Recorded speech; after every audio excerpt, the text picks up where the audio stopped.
Now, concerning the solar setup, this box runs a few different ways. First thing I will say is that if you're trying to run something off a standard plug, so one of these normal house plugs, this outlet, these 6 outlets here, and these USB sockets, they only become live when the inverter is turned on. So if you want to make coffee using this plug, or use this extension, being that it's plugged into here, if you want to use any of these outlets or these USBs, the inverter must be plugged on, turned on to receive power.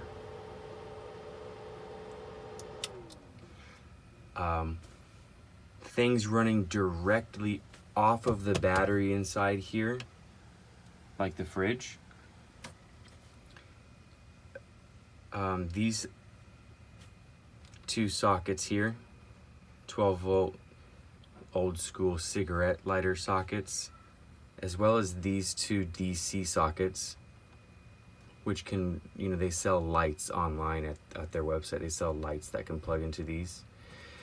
Anyway, these 2 small DC sockets and these 12-volt car style outlets, they're always live. You can see this is illuminated right now. We used this guy right here a lot so that, I wouldn't have, to charge our USB things like phones, so that every time I didn't have to press this button or stress the inverter, I would charge anything that needed to be run USB off of this. This is an extension right now, and this USB is kind of the same deal as what these 2 are. This one right here is led to the rear right side of the van, where I have a gas detector hooked up, and this cord runs all the way back there, and this powers it without being turned on, because again, these sockets here are always live. As I plug this in, you'll hear it beep in the back. Like I said, this plug is an extension which has 3 on it. Yeah, 3 more. So I turned this one here is turned into 2, 1 to 2, and this one here is turned into 3. This one is connected to our fridge, always live because it's using this 12-volt socket. And this one right here is a long extension, much longer than it needs to be, but it's what I had. This is a long extension, always live, which runs to the fan.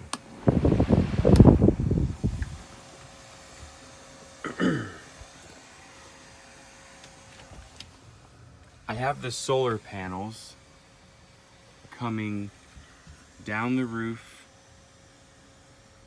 through a little conduit up here, and I led it back to the left, fished it down there and down towards the bottom. That those 2 wires for the solar come under the bed, along the wall, and out right here. This piece isn't necessary, but I chose to install it to tell me what I'm actually bringing in from the sun. When the sun goes down, it's no longer powered, and when the sun comes up the next morning, it stays like this. There is still power and current running through it right now. The way to turn it back on, if you want to read that meter, you can undo one of these. Hold on a second. Unplug it and then fit it back in, and right now it's out. When I fit it back in, it's upside down, just the way that things are run. That's how I gotta look at it. But this will give you a readout of what is coming in through the solar panels. Although there's 400 watts of solar up on the roof, you never truly get 400, but I've seen this number up at 340, 350 on a very good sunny day. When it's down here right now, only reading 3.4 watts, that's not reflecting what's coming in necessarily from the solar panels. The battery's full. You can see the battery is full at 12.5 volts. You can see the battery is full with this indicator too. And when the battery is full, this device has a charge controller which will not allow the battery to be overcharged, which is why we're seeing these numbers are low, because the machine is not letting the full wattage of the sun come to the device right now because it doesn't need it.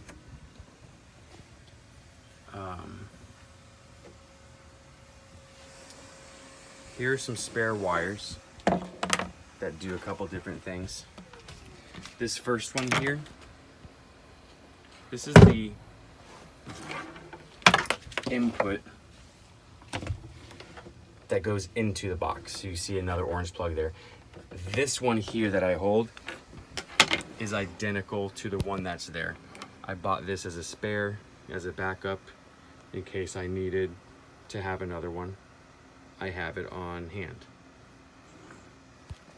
This one you see has the input here, and on this side this is a car cigarette lighter 12 volt style plug. The way I would use this is if it was a cloudy day or the solar panels weren't bringing in as much electricity as you want or need, you can plug this end into cigarette lighter socket. And mind you, I take this one out. It would not work using here. It needed, I believe, more power. So you could take this one out and plug this one in. This cord right now will not reach all the way to the battery box. So the way that we were using this, the few times we did, I used this red extension that the fan is currently using.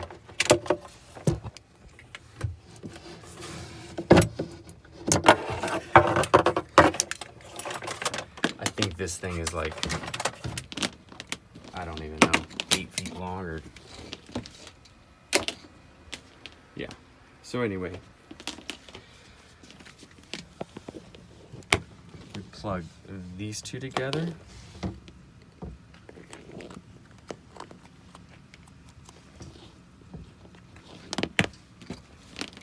This one directly into here.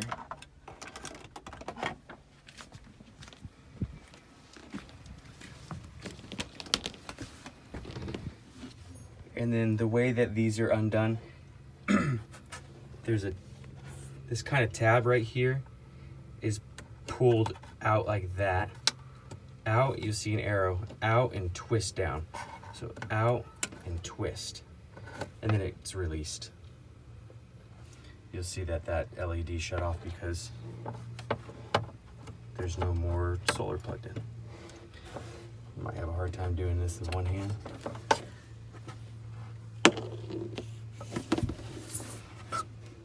Anyway, this car plug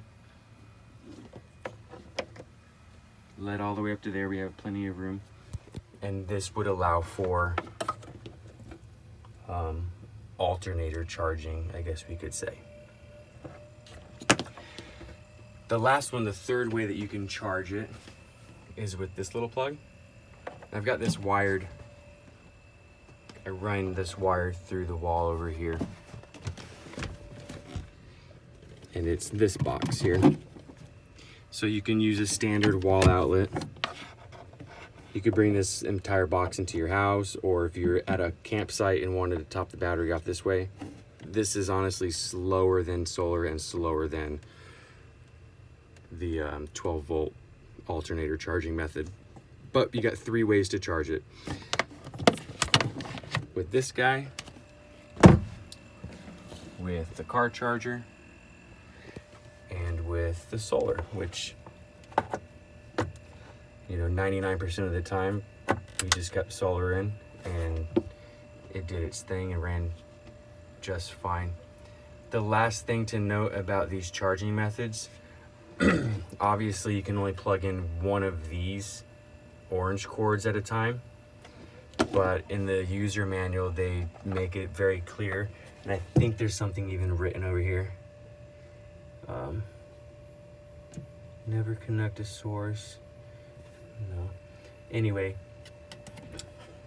the wall outlet one uses this plug here, and the user manual says to never connect 2 charging sources. So in the wrong situation, if these 2 were connected at the same time and both plugged into a power source, they say that could damage the battery. So only keep 1 charging apparatus plugged in at a time. I think that's all I got here for electricity. Later.